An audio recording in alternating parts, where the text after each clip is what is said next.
Donc, quand j'ai entendu que les gens racontaient par chez moi qu'on enlevait des enfants, qu'il y avait des gens qui enlevaient des enfants et qui en abusaient, c'était la première fois que j'entendais parler de ça et j'ai pris ça très au sérieux. J'ai pris ça très au sérieux. Je me dis, si la Vox Populi dit ces choses-là, c'est qu'il y a eu au moins une part de vrai. Et j'ai commencé à m'y intéresser, j'ai rencontré des gens qui m'ont raconté des histoires absolument terrifiantes, mais de ces histoires qui vous font perdre le sommeil, hein, carrément, et puis face auxquelles on se sent complètement désarmé. Qu'est-ce que vous voulez qu'on fasse? Je veux dire, il n'y a pas de preuves, on pourra toujours dire que c'est des rumeurs, on n'a pas de preuves, c'est clair qu'on n'a pas de preuves. Bon. Donc qu'est-ce qu'on fait avec ça? Donc j'ai commencé à réfléchir à ce que j'avais entendu, et à me demander pourquoi ces choses-là arrivaient vers moi, alors que je n'étais pas, je me dis, il y a peut-être quelque chose de l'ordre de ce que j'ai à accomplir. Et un jour, je lisais de l'histoire, je lisais un livre d'histoire. C'était un livre qui s'appelle Les histoires d'amour de l'histoire de France. Et j'ai eu vent de l'attentat, un attentat qui a été fait contre Louis XV en 1757, d'un domestique qui s'appelait Damien et qui a planté la lame d'un petit couteau dans le dos du roi. Et il a été mis à mort de façon tellement abominable, mais tellement atroce, il a été mis à mort dans des raffinements de sadisme et de cruauté hallucinants. Et me disait mon père quand j'étais jeune, il disait en plein siècle des Lumières. Comment est-ce qu'on a pu faire à cet homme en plein siècle des Lumières? Donc mon père parlait de Damien quand j'étais jeune, et je lis ce livre qui raconte le supplice de Damien, je me dis mais qu'est-ce que c'est que cette histoire? Comment d'une part un siècle qui se dit illuminé, le siècle des Lumières, peut tolérer une chose pareille? Alors, on m'a dit, pour arranger les choses, oui, les Lumières l'ont dénoncé. On verra, j'ai appris par la suite que les Lumières n'ont rien dénoncé du tout. Mais surtout, qu'est-ce que c'est que cette histoire? Pourquoi ce Damien a-t-il fait ça? Et dans le livre, on ne disait pas pourquoi il avait fait ça. On dit simplement, il atteint à la vie du roi. Et on le met à mort de façon tellement abominable que chaque fois que vous vous renseignez sur Damien, on vous répond sur son supplice. Alors, il y a des sadiques, il y a des dégueulasses, des gens que je considère comme au banc de la société, qui se sont délectés dans les détails du supplice de Damien. Personnellement, j'ai jamais voulu lire le supplice de Damien. Comme j'ai écrit sur lui, j'ai bien été obligé à un moment donné d'en prendre connaissance. J'ai failli me trouver mal. Je trouve que c'est absolument pas un sujet de conversation. C'est pas quelque chose dont on peut se gausser, qu'on peut raconter comme ça. Ce qui m'intéresse, c'est l'homme. C'est pas la façon dont il est mort, c'est la façon dont il a vécu. Et surtout, quelles sont les circonstances qui l'ont amené à commettre cet acte absolument irréparable, puisque toucher le roi était déjà passible en soi de la peine de mort. Le roi était personne sacrée. Qu'est-ce qui fait la sacralité du roi? Il est le roi, il est au-dessus, et c'est parce qu'il est sacré qu'il a cette autorité. Et si on le touche, si on le désacralise, on remet en cause toute la société, toute la raison d'être de ce royaume de France, qui est quand même déjà plus que millénaire au moment où a lieu l'attentat. Donc on a là un geste qui n'est pas expliqué, pour autant ça ne veut pas dire qu'il ne soit pas explicable, qui brise la vie d'un homme et qui l'emmène dans la mort dans des circonstances absolument hallucinantes de cruauté et de sauvagerie, et personne ne peut expliquer pourquoi. Et j'ai une petite lampe qui s'allume dans ma tête et qui me dit, mais il y a des choses que raconte le peuple, est-ce que ces choses-là existaient à l'époque? C'est-à-dire, est-ce que je savais, pour avoir lu notamment dans l'Histoire d'amour, l'Histoire de France, qui n'est pas forcément une référence, mais par d'autres livres, je savais que Louis XV était accusé de coucher avec des petites filles. Bon. On revient sur des rumeurs aussi, un peu comme ce qui vous a dit dans... Voilà. Il y a des rumeurs qui disent que le roi Louis XV couchait avec des petites filles. Donc j'ai cette information-là. Et je vois un homme qui risque une mort abominable en lui plantant un couteau dans le dos. Je me dis, y a-t-il un rapport entre ceci et cela? C'est-à-dire, cet homme du peuple a-t-il mis sa vie en jeu pour aller donner une leçon à un vieux cochon, pour faire court? Mais c'est la petite lumière qui s'est allumée dans ma tête. Je n'ai aucune raison de penser que c'est vrai, c'est simplement mon intuition. Et ce que j'ai entendu de ces affaires de mœurs dans les campagnes, qui me dit, ces choses-là existent, et quand j'ai entendu la façon dont les gens en parlaient, face à ces affaires d'atteinte à l'intégrité des enfants, les gens sont enragés de haine et de révolte, clairement, et d'impuissance, c'est-à-dire on ne peut rien faire. Donc régulièrement on passe son mouchoir dessus, on essaye de passer à autre chose, et puis dès qu'il y a une affaire, la rage reprend, on ne peut rien faire, qu'est-ce qui se passe, qui abuse de nos enfants, qu'est-ce qu'on peut faire, comment peut-on arrêter ça? Donc je suis partie de la connaissance que Louis XV avait des mœurs dépravé, ça s'appelle être pédophile. On disait pas pédophile à l'époque, on disait le roi aime les tendrons. C'est exactement la même chose. Ça dit la même chose. Ça veut dire qu'on mettait dans le lit du roi des gamines prépubères dont le roi jouissait avant de les remplacer par d'autres. La façon dont ces filles est arrivée dans son lit, c'est ce que l'histoire ne raconte pas. Alors, je parle de la connaissance que le roi couche avec des petites filles, donc ça s'appelle la pédophilie. Et qu'un homme de 42 ans a mis en jeu sa vie de façon irrémédiable. Il savait qu'il ne s'en sortirait pas, il savait qu'il risquait le pire, et il l'a fait quand même. Cela peut-il être en lien avec ça? Et j'ai une troisième information qui m'est donnée par une amie historienne qui me dit, mais sais-tu qu'en 1750, c'est-à-dire 7 ans avant l'événement, avant l'attentat, il y a eu à Paris des enlèvements d'enfants par la police et des émeutes très violentes. Le peuple de Paris s'est soulevé. Et à ce moment-là, je me suis dit, mais c'est très intéressant cette histoire. C'est-à-dire, peut-il y avoir un lien entre des enlèvements d'enfants, la pédophilie du roi, et un attentat contre lui? Et alors, je me trouve complètement démunie, parce que je ne suis pas historienne, j'y connais rien, je suis juste bachelière, je n'ai pas fait d'études. Quand j'étais jeune, j'étais beaucoup trop angoissée pour faire des études. La simple perspective d'avoir à passer un examen, ça me rendait malade, mais physiquement malade.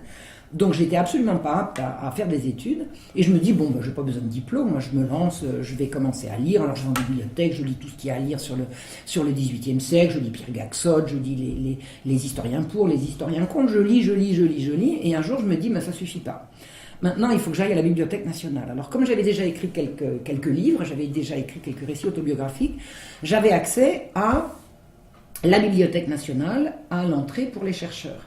C'est-à-dire ce qui donne accès à des livres qui ne sont pas grand public. Donc, je vais à la Bibliothèque nationale, à la TGB à Paris. J'habite en Bourgogne, j'ai 2 heures de transport pour arriver là-bas. Vous savez, 2 heures de transport, qu'est-ce que c'est? Surtout dans le train, on peut toujours lire. Et je ne m'en prive pas. Et alors je demande, j'explique à une aimable bibliothécaire que je voudrais faire un travail sur Damien, je voudrais savoir tout ce qui existe. Et cette personne me dit, voilà, il y a ce livre-là, et j'y ai accès, je prends ces livres, je m'installe en salle de lecture, et je commence à tourner les pages, et je lis, et je trouve rien. On explique que Damien, il avait travaillé avec les jésuites, il avait travaillé avec des magistrats, et puis qu'il était ceci, qu'il était cela. Alors, bon, on dit il était fou, il était fanatique. Alors c'est extraordinaire, voilà un fanatique, donc personne n'est capable de dire s'il était fanatique de droite ou fanatique de gauche.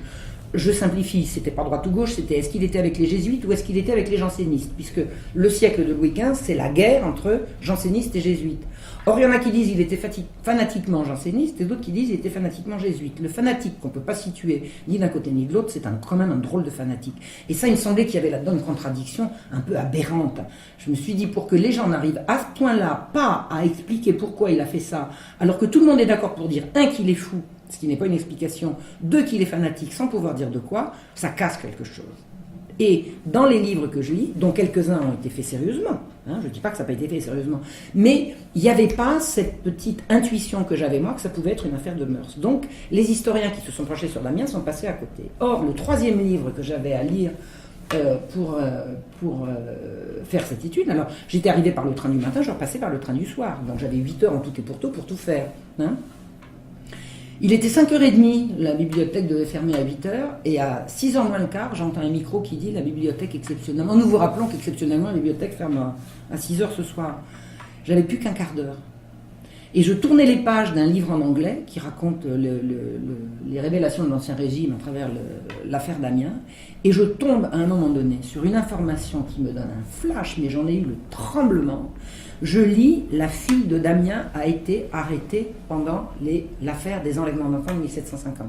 C'est-à-dire que j'arrive dans ce temple de la connaissance et du savoir gigantesque qu'est la Bibliothèque nationale, et en quelques heures de temps, je trouve la réponse à la question, y a-t-il un lien entre Damien et les enlèvements d'enfants de 1750? Et blanc, je tombe sur la... Le micro recommence, nous vous rappelons que... La bibliothèque va fermer, il fallait que je reprenne mon train, il fallait que je reparte. J'attrape le bouquin, je file à la photocopieuse, je photocopie la page où il y a marqué que sa fille aurait été enlevée, parce que l'historien américain qui s'appelle Dale Van Cleef, qui est un historien très sérieux par ailleurs, je ne dis pas que c'est une nullité, pas du tout, il a fait un travail très sérieux, mais il dit, il n'y a rien qui peut étayer que sa fille était enlevée. On a raconté que sa fille était enlevée, c'est certainement pas vrai. D'abord, on n'enlevait pas les filles à l'époque, c'était des garçons, etc., etc. Donc, c'est une gasconnade. Il dit, c'est une gasconnade, ça ne veut rien dire. Mais moi, j'ai un premier indice que mon intuition est la bonne. Je photocopie le truc, je pars, je file, et je vais voir mon amie historienne qui m'avait signalé l'affaire des enlèvements d'enfants. Et elle me dit, Marion, tu tiens un truc, énorme. C'est-à-dire que ton intuition était la bonne. Elle, c'est une historienne depuis des années, elle connaît très bien ça. Elle me dit, avec un truc comme ça, tu peux faire une recherche passionnante. Mais je te signale que tu n'es pas historienne, tu n'as que le bac, et que tu vas rien pouvoir faire. Tu sais ce qui va se passer si tu fais ça?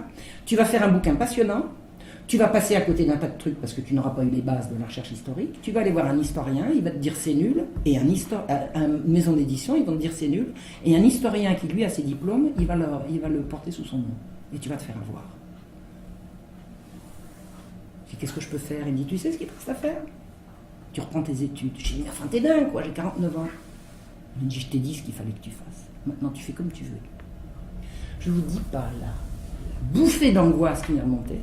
J'avais l'impression d'être tombé sur quelque chose de tellement important qu'il fallait que j'aille au bout.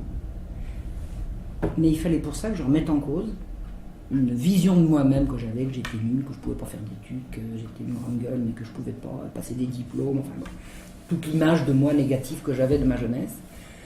Et là, j'ai vraiment eu, j'ai tremblé pendant, je sais pas, à peu près un mois. Je me dis, mais qu'est-ce que je fais? Et puis j'ai compris qu'il n'y avait pas deux choses à faire, il y en avait une, c'était reprendre mes études. Il n'y en avait pas 36. Soit j'avais fait tout ça pour rien et je laissais tomber, soit je voulais aller au bout et je passais mes diplômes. J'avais que le bac, un an après j'avais la licence et après j'ai enchaîné sur la maîtrise, sur le DEA. Je suis devenue historienne 18e. Alors la licence je l'ai passée en un an au lieu de 3, puisque je me suis présentée à la faculté de Besançon pour suivre la licence par correspondance en bénéficiant d'une dérogation à partir du fait que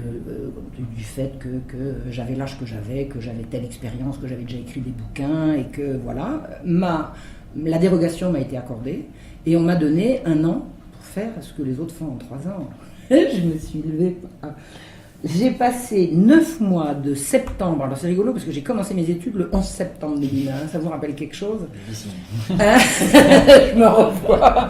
Le 11 septembre 2001, j'ai commencé à me lancer dans l'étude du XVIIIe siècle. Enfin, pas du XVIIIe siècle. De l'histoire antique, de l'histoire médiévale, de l'histoire moderne du XVIIIe siècle, de l'histoire contemporaine, plus l'histoire, une technique historique qui était l'explication de texte, et une autre technique historique qui était la paléographie, c'est-à-dire la lecture, l'apprentissage de la lecture des textes anciens. J'avais 7 modules comme ça, j'en ai oublié un, enfin bon, peu importe, j'avais 7 modules à faire, j'avais 1 an pour le faire, en sachant que les 2 premières années, je ne les avais pas faites et qu'il fallait que je rattrape.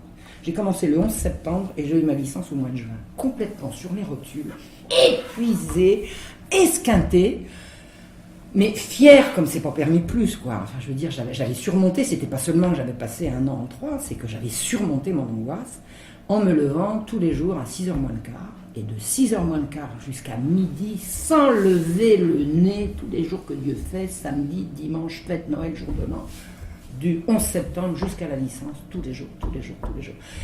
Quand j'ai terminé mon programme, je l'ai recommencé, je me suis fait des fiches, etc. Et j'ai dit, je veux ma licence, je la veux. Et je l'ai obtenue. Alors je suis retournée voir ma copine historienne, je lui ai dit, j'ai ma licence, elle me dit, j'en doutais pas. Je lui ai dit, moi aussi, elle m'a dit, je sais. Et elle me dit, maintenant, il faut que tu trouves un maître de recherche. Ben, on me dit, on trouve ça où? Elle me dit, tu peux aller voir, machine, truc, machin, truc bidule. Elle m'a donné quelques noms, mais en fait, en gros, il faut se débrouiller, il faut écrire. Alors, écrire, je sais faire. S'il y a une chose que je sais faire, c'est quand même écrire. Donc, j'ai envoyé quelques lettres et j'ai raconté que je voulais faire une étude, une recherche sur Damien, parce qu'à l'origine, c'était ça.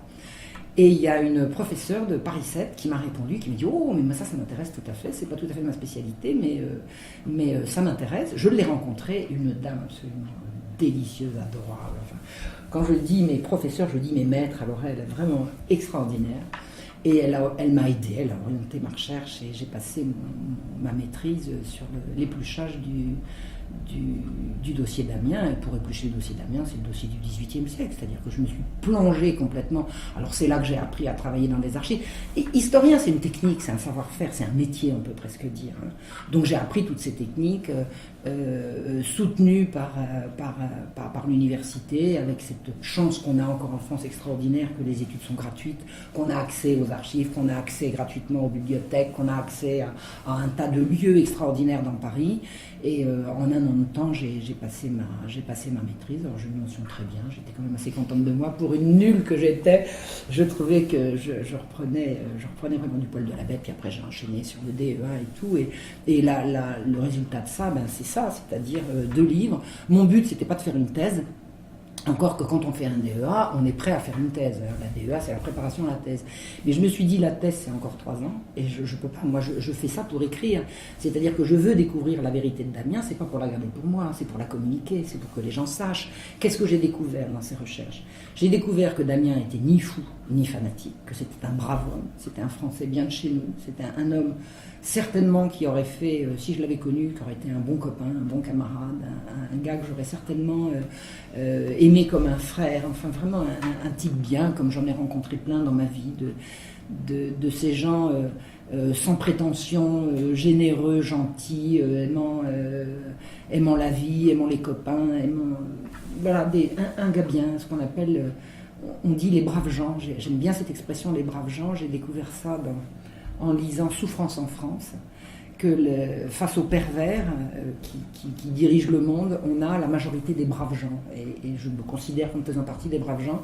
Et Damien me semble répondre tout à fait à cette définition de ce que sont les braves gens. Mais c'est les braves gens du XVIIIe siècle, c'est-à-dire un siècle qu'on connaît très très mal. On n'a pas d'image du peuple au XVIIIe siècle. Les seules images dans l'imagerie collective que nous avons du temps passé, les images du peuple, c'est les foules dans la Révolution française. Mais les foules, c'est impersonnel. Et avant la Révolution française, on n'a pas d'image populaire. Pas du tout. Toutes les images qu'on a du XVIIIe siècle, c'est les images du libertinage, les petits tableaux d'hommes à perruque poudrée et de midinettes avec des petites... les paysages champêtres, les scènes d'amour, d'amour suggéré, le libertinage, quoi, une espèce de douceur de vivre, mais qui touche des gens assez riches, des gens huppés, des gens qui sont à l'abri du besoin. Le peuple, qui est le peuple dans le XVIIIe siècle? Qu'est-ce qu'on sait du peuple du XVIIIe siècle? Rien. Et pour découvrir qui était Damien, j'ai découvert qui était le peuple.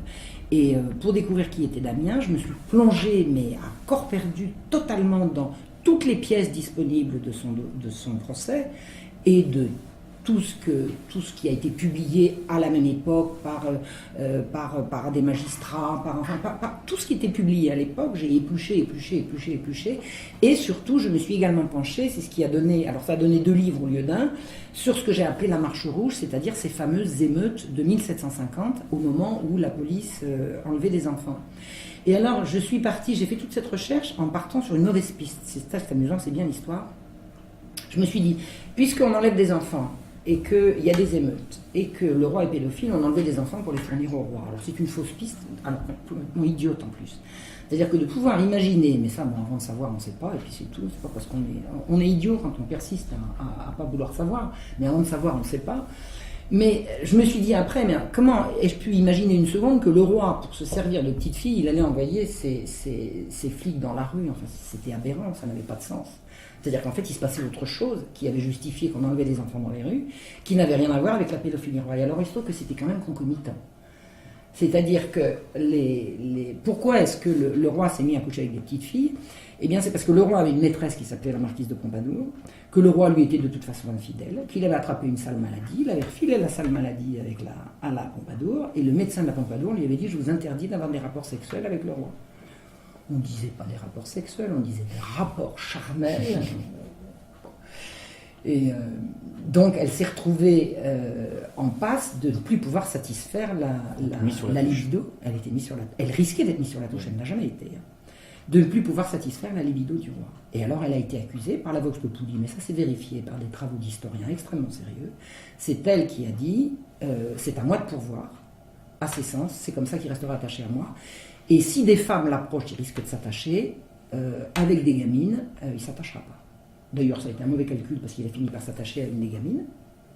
Peu importe. Mais c'est elle qui a trempé dans ce véritable complot de corruption du roi de France, parce que c'est comme ça que ça s'appelle. Je veux dire, le roi a été corrompu, le roi n'était pas pédophile comme ça, c'est pas vrai. On va dire que c'est elle qui l'a initié à ce genre de pratique. C'est elle qui l'a corrompu. C'est elle qui l'a corrompu avec son entourage.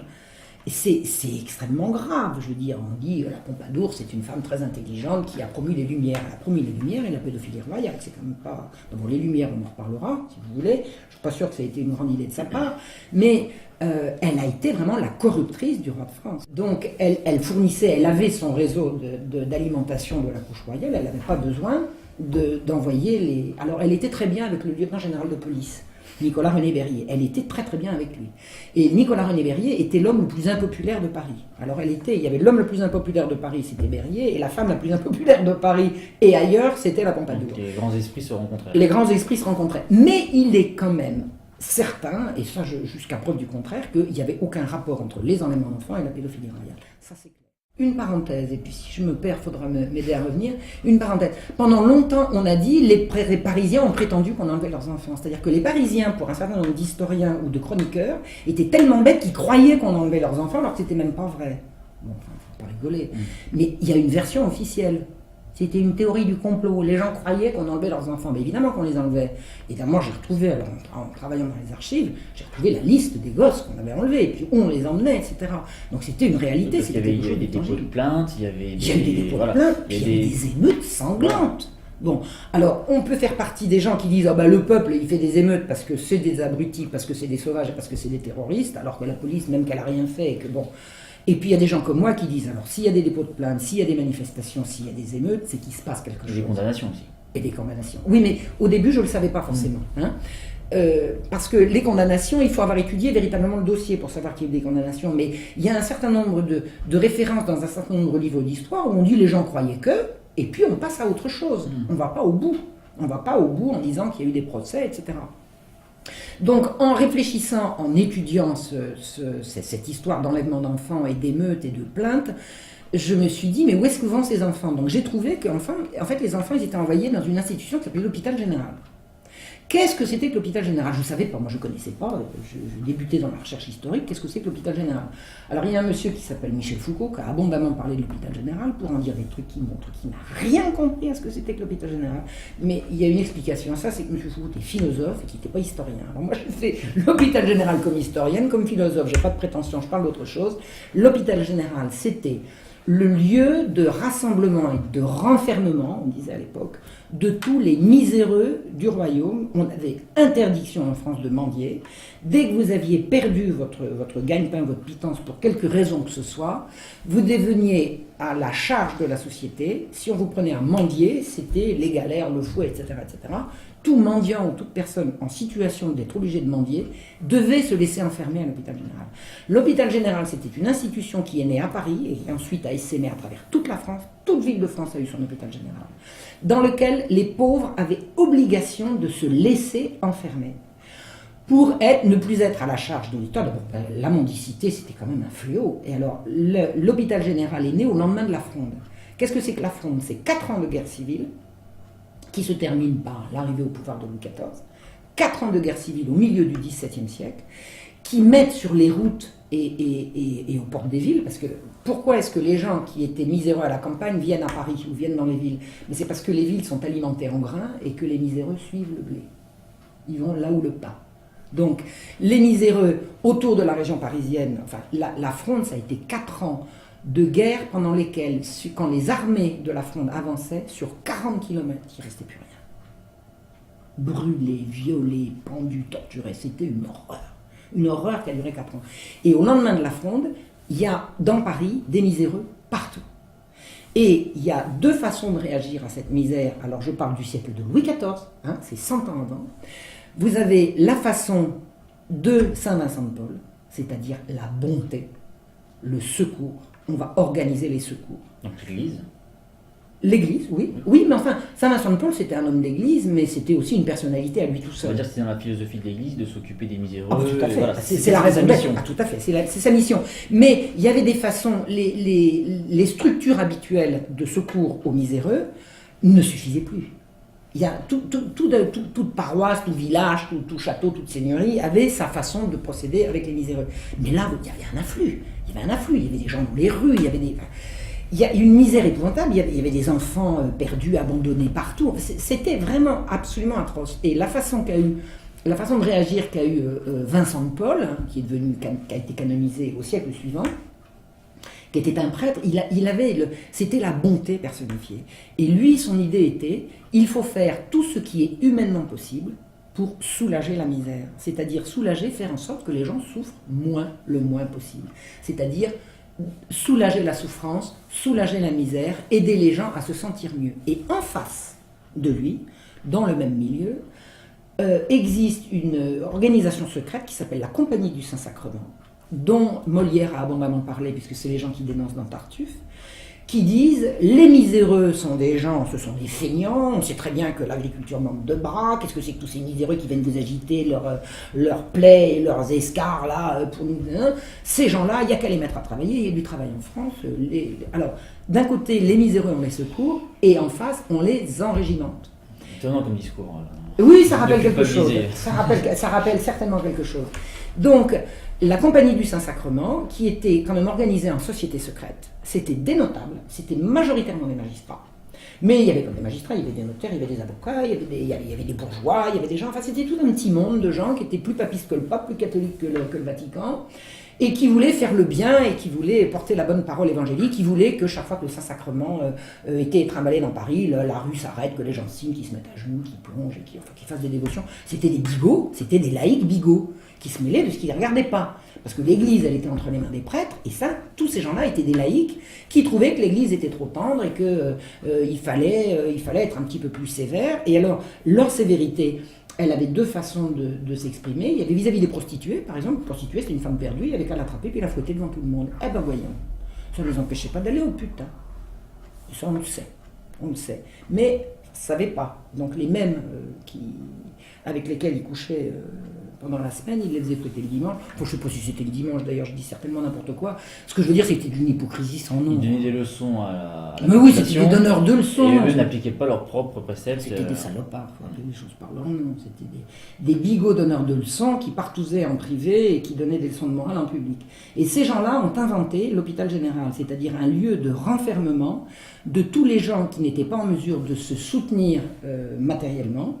Et l'idée étant de les enfermer dans un lieu qui s'est appelé l'hôpital général, dans lequel on leur donnerait à travailler. Alors il y a des tas de gens qui ont trouvé ça très très bien comme solution, notamment les donneurs d'ordre, les entreprises de filage, de tricotage, de trucs comme ça, qui ont dit « Ah ben vous avez des gens là, il faut les occuper, ah ben alors allons-y ». C'était quoi? C'était du travail forcé. On mettait les gens dans une situation où ils étaient totalement interdits de sortir. Donc ils rentraient, ils étaient obligés de se laisser enfermer, on séparait les maris des femmes, on séparait les mères des enfants, on séparait les pères des enfants par la même occasion. Les femmes étaient à la salpêtrière, qui porte toujours le même nom, les hommes étaient à Bicêtre, qui porte toujours le même nom, et les enfants étaient quelque part entre la salpêtrière et la Pitié, où géographiquement la Pitié à l'époque c'était là où est aujourd'hui la mosquée de Paris.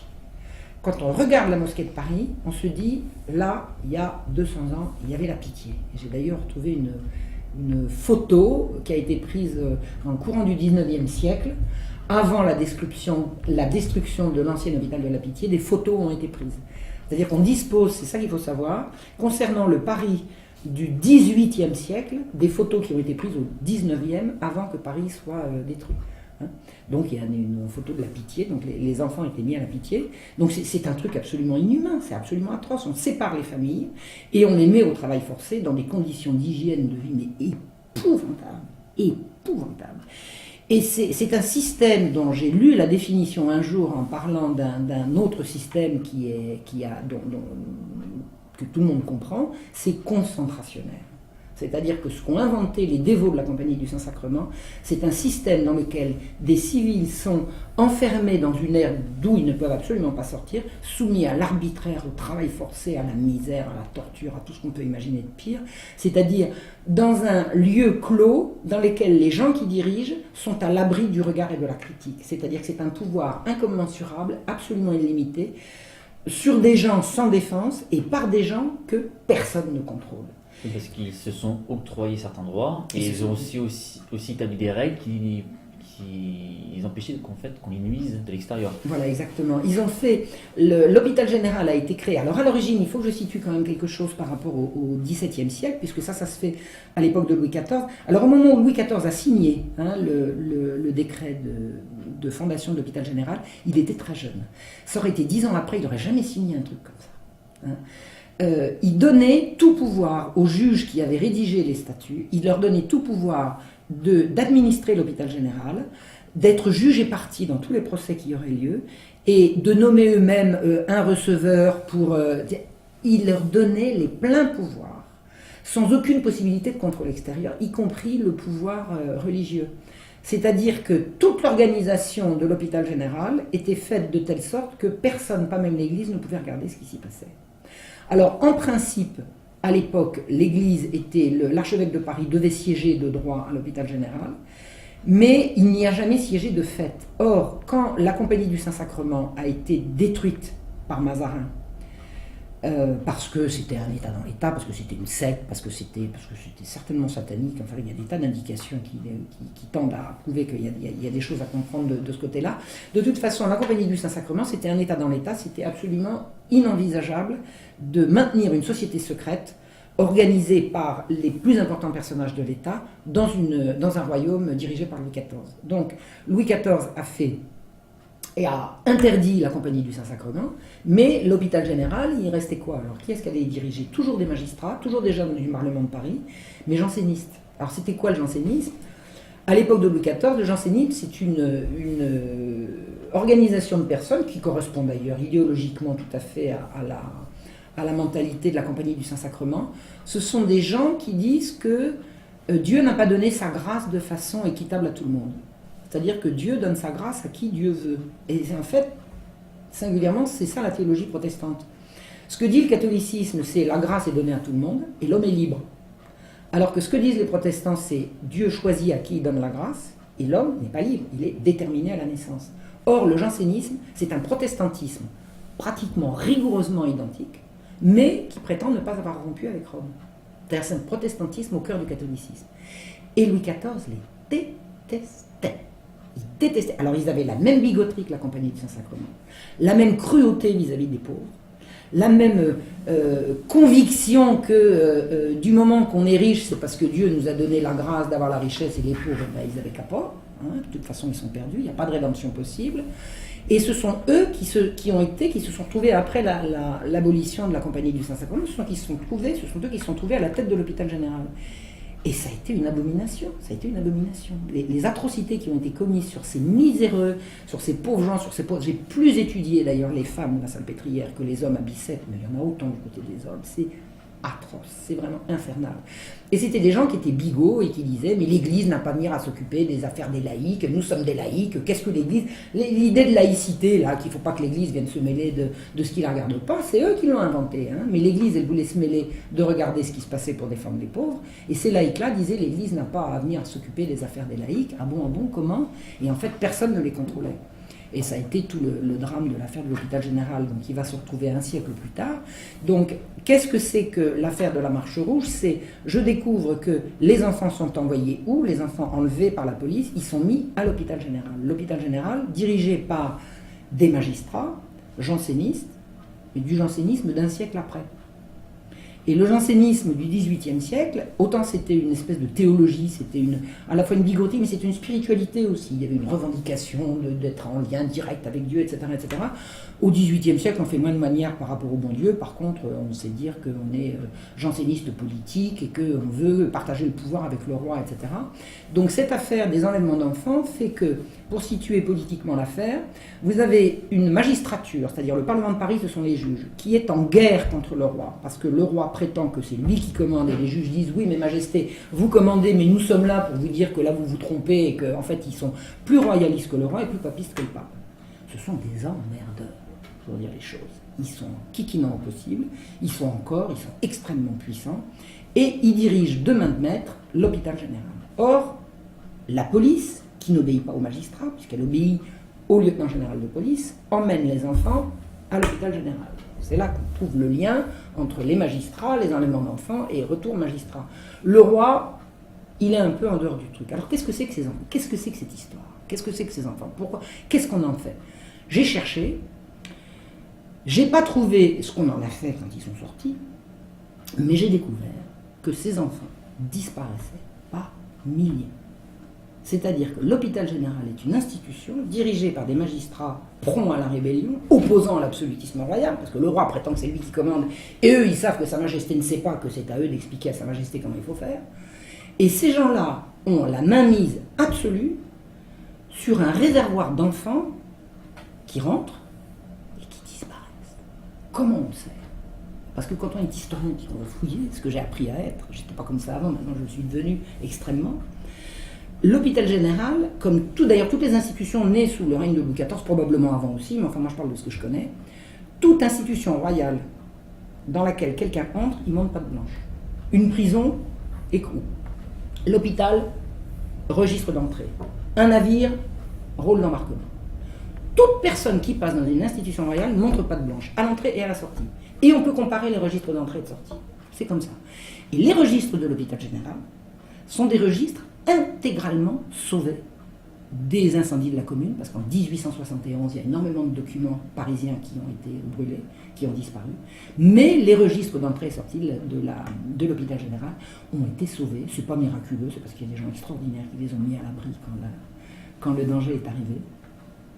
Et j'ai épluché à la loupe des centaines et des centaines de fiches d'entrée et de sortie, et j'ai vu que des enfants disparaissaient.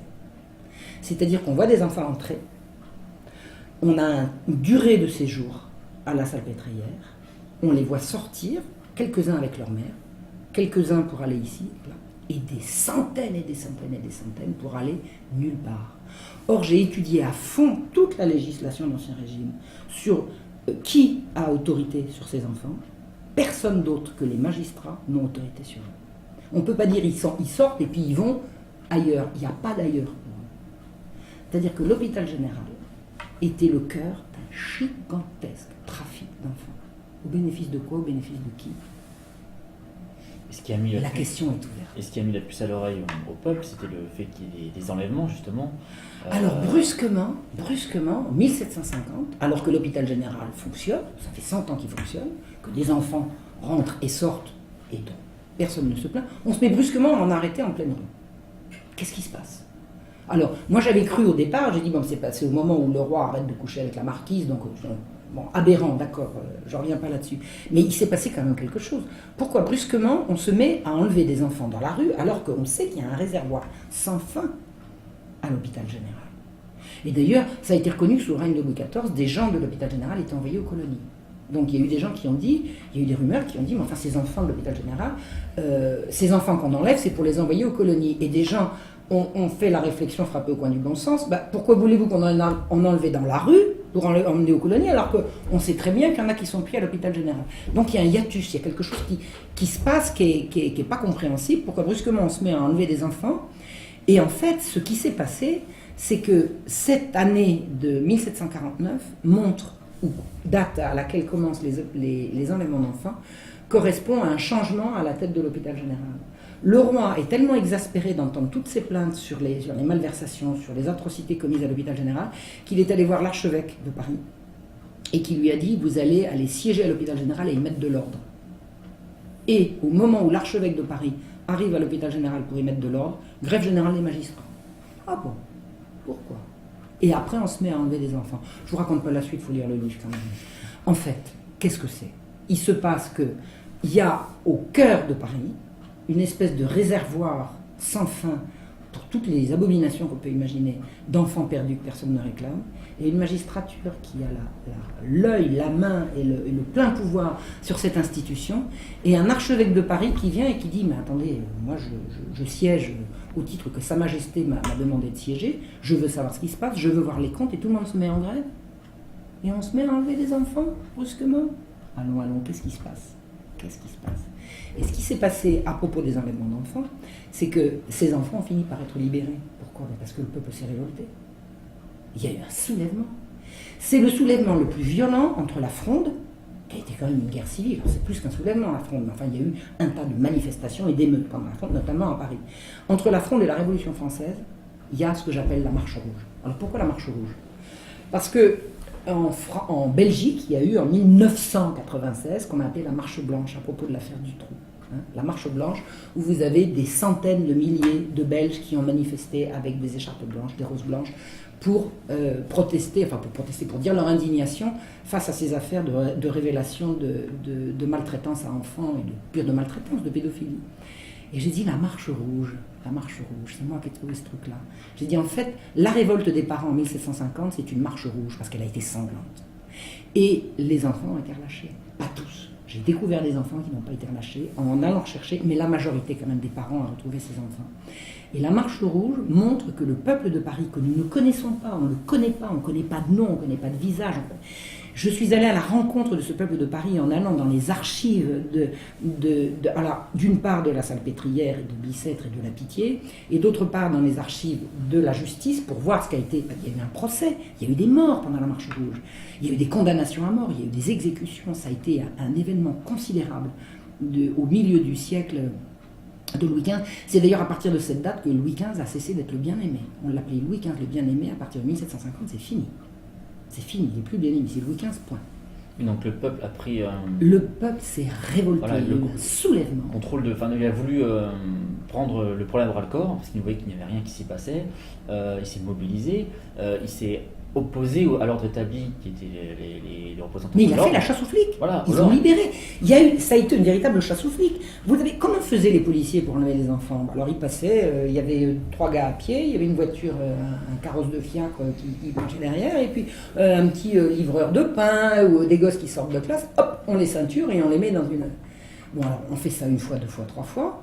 Et puis alors les parents qui voient que les enfants rentrent pas, ils rentrent pas de l'école, ils rentrent pas du catéchisme, ils rentrent pas de l'atelier, enfin bon, il y avait 36 façons de...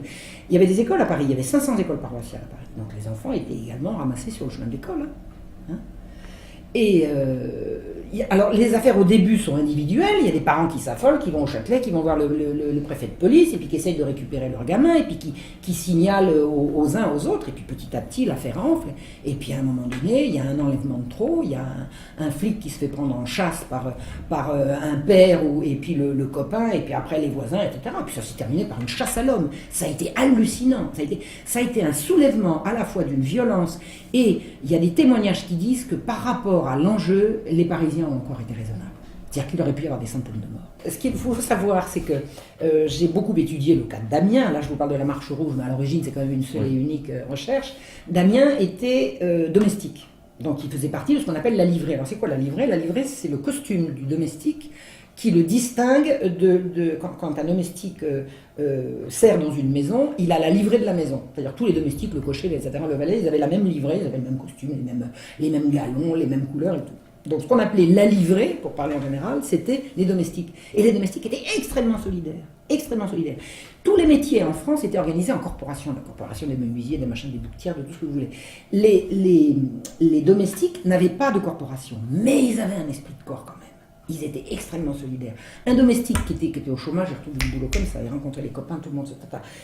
C'était un système qui était d'ailleurs très efficace parce que être recommandé par un valet, ça engageait la parole de celui qui avait recommandé. Donc quand un maître voyait arriver un gars qui était recommandé par truc, il savait qu'il pouvait faire confiance. Parce que le valet qui n'était pas recommandable, personne n'aurait été le recommandé. Donc il y avait tout un réseau solidaire, et au moment de l'affaire des enlèvements d'enfants, les domestiques ont pris les armes. Au cri de « à moi la livrée, à moi la livrée ». Alors les domestiques, les cochers sortaient derrière les portes cochères, les domestiques sortaient et ils ont fait la chasse à l'enleveur d'enfants. Alors ils en ont fait quelques petits tas sanguinolents, ils en ont quand même tué plusieurs. Il y a eu une grosse émeute très très grave à la Croix-Rouge, au carrefour de la Croix-Rouge. Il y en a eu plusieurs dans le nord de Paris, à peu près à l'emplacement actuel de la gare de l'Est. Il y en a eu le long de la Seine, il y en a eu plusieurs. Et ça s'est terminé qu'il a fallu arrêter. Le Parlement est entré en scène, les enlèvements ont arrêté. Il y a eu un procès truqué, abominablement truqué, parce qu'il y a des enleveurs d'enfants qui sont arrivés avec des ordres signés du préfet de police, qu'on appelait le lieutenant général de police, en disant qu'ils avaient obéi aux ordres. Ça a fait très très très très mauvais effet. Ils se sont battus comme des diables, on a essayé de les faire taire, ils n'ont pas voulu se taire. Mais bon an, mal an, le procès a quand même eu lieu, Et on a pendu 3 émeutiers et condamné les enleveurs d'enfants à 3 livres d'amende. Donc là, on voit bien le poids de mesure et carrément le procès. Scandaleux. Et le peuple de Paris, dont on disait régulièrement qu'il était d'accord avec ses magistrats contre le roi, alors il dit ce qu'il pensait de ses magistrats. Quel pouvait être le lien entre l'affaire des enlèvements d'enfants et Damien? Alors l'historien qui avait découvert, qui avait dit que la fille de Damien aurait été enlevée et que c'était pas vrai, il donne quand même une source à son information, et c'est dans les papiers du procureur général, il y a un témoignage qui dit la fille de Damien a été enlevée en 1750. Et ce témoignage, qui est une déposition dans les papiers du procureur, ne s'est pas retrouvé au moment du procès. C'est-à-dire que le témoin en question lui a pas posé la question. Alors je lui disais quand même bizarre, parce qu'il arrive à la geôle, il dit la fille de Damien a été enlevée, on arrête la fille de Damien parce qu'on a arrêté tout le monde, on ne lui pose pas la question, et ensuite on ne repose pas la question pendant le procès. Je dis, il y a un truc qu'on cache. Bon. Et c'est là que j'ai compris que, Damien habitait à la Croix-Rouge à l'époque, c'est-à-dire juste en face de là où il y avait les émeutes, que sa fille avait bien été enlevée, ça c'est clair. À partir du moment où tout correspond, tout correspond. Et on l'a retiré du procès. C'est là que je vois que le procès de Damien est truqué. Et qu'il y a nécessairement un lien, si ce n'est entre les émeutes et son geste, il y a un lien dans l'esprit des magistrats entre les émeutes et le fait qu'il faut cacher. Parce que de toute évidence, de toute façon, il habitait là, en 1750, il habitait à un jet de pierre de l'endroit où ont été massacrés. Il y avait une rôtisserie à l'angle de la place de la Croix-Rouge. Il y avait une rôtisserie qui était là. La rôtisserie, elle a volé en éclats. Tous les meubles des rôtisseurs ont été passés par les fenêtres parce que 2 enleveurs d'enfants s'étaient réfugiés dans la rôtisserie. Alors il y a une cavalcade, ils sont rentrés dans la rôtisserie, les rôtisseurs ont sorti leur broche avec des volailles fumantes, les manifestants ont envoyé des coups de pied dans les broches, et il y a eu plusieurs morts à ce moment-là. La rôtisserie, il est pratiquement rien resté d'entier, et Damien habitait là, il était là à ce moment-là, et on ne lui a jamais posé la question, allons donc. Il était là à ce moment-là, il habitait là, on n'a pas écouté, on n'a pas interrogé son maître, la personne qui a dit que sa fille était enlevée n'a pas été réécoutée et tout. Pour moi c'est cousu de fil blanc, c'est ça qu'on veut cacher. C'est ça qu'on veut cacher. Alors, c'est quoi les ingrédients? Le roi est pédophile, Damien qui est domestique, il a les moyens de le savoir, les domestiques parlent aux domestiques, le roi il a des domestiques, tous les domestiques se parlent. Tout ce qui se fait à Versailles, les domestiques ont 24 heures de temps. Ce qui s'est fait à Versailles hier soir, tout Paris le sait, par l'intermédiaire des domestiques. En plus, ce sont des gens qui sont extrêmement solidaires, comme je dis. Une espèce de confrérie de gens sympas qui s'entraînent et tout, qui se passent les infos. On a un réservoir d'enfants sans fond, donc vraisemblablement il y a des affaires de mœurs là-dedans. Pourquoi est-ce que ces enfants disparaissent depuis toujours? Pourquoi il y en a qui arrivent en pleine santé, 3 mois après ils sont morts? De quoi? Qu'est-ce qui se passe? Bon. Donc, il y a vraisemblablement des affaires de mœurs à l'hôpital général. La magistrature qui est opposée au roi autant qu'elle peut. Dès que Damien est arrêté, ils disent « Ah ben Majesté, on n'est plus fâché avec vous, on veut absolument vous donner l'autorisation de juger Damien. » S'occuper du cas de Damien. On va s'occuper du cas de Damien. Et leur façon de s'occuper du cas de Damien, ça a été de tout truquer son procès, de telle sorte qu'on ne sache pas ce qu'il avait à dire. Et vraiment, le procès Damien, je l'ai étudié à la loupe. Je suis allé jusqu'en Allemagne rechercher les brouillons des dépositions du prince de Croy qui avait fait l'enquête. Le prince de Croy était un prince de 38 ans qui était gouverneur militaire de la région du Nord d'où Damien était originaire. Donc 3 jours après l'attentat, le ministère a demandé au prince de Croy d'aller en Artois immédiatement, c'est-à-dire sur son territoire dont il était gouverneur, enquêter sur le cas de Damien. Donc le prince de Croy est parti et il a fait une série de rapports qu'il envoyait. C'était un travail d'enquête absolument extraordinaire. C'est remarquable, le prince de Croy. En plus, c'est un personnage humain, sympathique, chaleureux, absolument adorable. C'est le seul aristocrate qui trouve grâce à mes yeux dans cette histoire abominable. Et il envoyait des rapports réguliers et ces rapports ont été présentés aux enquêteurs, aux magistrats instructeurs pour qu'ils préparent leurs interrogatoires. Et ensuite, l'intégralité des pièces a été publiée et vendue. Et j'ai fait mon enquête en comparant ce qui a été publié avec ce qui a été envoyé par le procureur et avec les brouillons du prince de Croy. Et c'est là que la vérité éclate. C'est-à-dire, c'est là qu'on peut voir à quel moment les magistrats coupent et ne veulent pas dire la vérité. Et c'est par le prince de Croy qu'on trouve en fait la vérité. Et on pourrait se poser comme question, bon, voilà, il truque le procès de Damien, il le tue pour l'exemple, mais pourquoi une telle atrocité? Alors, moi je vois plusieurs raisons à l'atrocité du procès de Damien. Alors, ce que je veux dire, c'est que tout ce qu'a fait le prince de Croy a servi à rien. Le prince de Croÿ était persuadé qu'il n'y avait pas de complot, que Damien était un type excité, ce qui était certainement, de toute façon, il était devenu fou. Savoir ce qu'il savait et tout, ça l'avait certainement, il avait pété un câble, comme on dit vulgairement. Donc le prince de Croÿ avait compris ça, il dit ne cherchez pas de complices. Or les magistrats disaient vous trouvez les complices, c'est sûrement les jésuites, c'est sûrement ceci, c'est sûrement l'église, ils avaient toujours du mal à dire des ecclésiastiques, qui n'étaient pour rien dans l'histoire. Alors là, il faut dire clairement. Donc une fois que le procès a été truqué, qu'est-ce qu'on fait avec ce gars-là? Alors d'abord, il faut montrer qu'on est plus royaliste que le roi. Le roi voulait qu'on le gracie, ils n'ont pas voulu. Alors le roi peut insister, ça la lâcheté de Louis XV là-dessus, elle est quand même pas très glorieuse, mais c'est pas lui qui a voulu ça, clairement. Le roi n'a jamais demandé qu'on fasse ça, jamais. Il a même essayé d'obtenir qu'on l'étrangle. Les magistrats n'ont pas voulu et le roi n'a pas insisté. Donc la chaîne de responsabilité, c'est quoi? C'est les magistrats qui ont voulu cette abomination et le roi a laissé faire, après avoir mollement essayé de l'éviter. Mais pourquoi est-ce que les magistrats avaient intérêt à faire une abomination pareille? Plusieurs choses. D'abord, à bon entendeur, salut. Quiconque est susceptible de tomber sur les mêmes secrets sur lesquels Damien est tombé, parce que les gens parlaient. Voilà ce qui l'attend. C'est public un supplice. Puis deuxièmement, on avait affaire à des salopards. Je dirais, ils se sont rincés d'âme. De toute évidence. Parce qu'on a dit, et Voltaire n'est pas le dernier à me raconter des horreurs là-dessus, que ça a été un spectacle très prisé de rien du tout. Le peuple grondait, il était tenu à distance par la force armée. De toute façon, l'échafaud de Damien était posé à 70 cm du sol, alors comme il y avait une haie de garde autour, personne n'y voyait rien, sauf les gens qui étaient aux fenêtres. Ceux qui étaient aux fenêtres, c'est ceux qui avaient payé. Parce qu'il y a toujours des salopards pour aller se rincer l'œil d'abomination. C'est un véritable spectacle dans la mise en place par rapport à... C'est public, c'est-à-dire qu'un supplice est public, et je ne suis pas sûr que les gens aient vraiment le choix d'y aller ou pas. Mais pour ceux qui l'ont mis en place. Ceux qui l'ont mis en place étaient aux premières loges. Ils étaient en haut des marches de l'autre. Ils en ont profité pleinement. Rien loupé. Ils n'en ont pas loupé une miette. Et le supplice de Damien a été tellement abominable qu'on ne trouvait pas de bourreau pour procéder. Le bourreau en chef est tombé dans les pommes, le deuxième bourreau était ivre-mort, c'est hallucinant, hallucinant. Et eux, alors, c'est pas... alors le souffle, le plomb fondu, une horreur, une abomination. Et la deuxième raison, donc je dis la première c'était de sa leçon, la deuxième raison c'est que ces gens visiblement appréciaient. Sinon ils ne seraient pas restés. Il y a une chose qu'il faut savoir, c'est que au moment où le procès a commencé, le Parlement de Paris était en grève. Donc la majorité des magistrats qui étaient en grève au moment de l'attentat n'ont pas siégé. Donc les magistrats qui ont siégé sont ceux qui n'étaient pas grévistes. Ça faisait un petit tribunal, il n'y avait pas quand même suffisamment de juges. Donc on est allé chercher les princes et les pairs du royaume, c'est-à-dire les grandes familles du royaume, qui pouvaient siéger de droit pour le procès.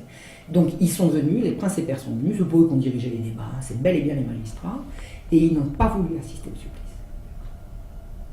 C'est-à-dire ceux qui ont assisté au supplice, c'était les magistrats jansénistes, les donneurs de leçons les plus papistes que le pape et les plus royalistes que le roi. Ils ont assisté au supplice, c'est eux qui l'ont voulu, c'est eux qui l'ont manigancé, c'est eux qui l'ont écrit, et c'est eux qui l'ont fait appliquer, et ils y ont assisté jusqu'à la fin. Et c'est une atrocité sans nom.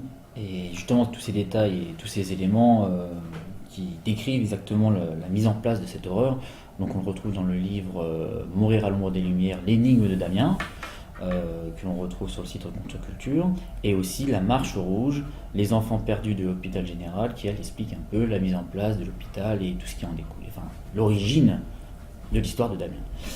Je vous remercie Marion Sigaud pour nous avoir accordé cet entretien. Merci à vous. Au revoir.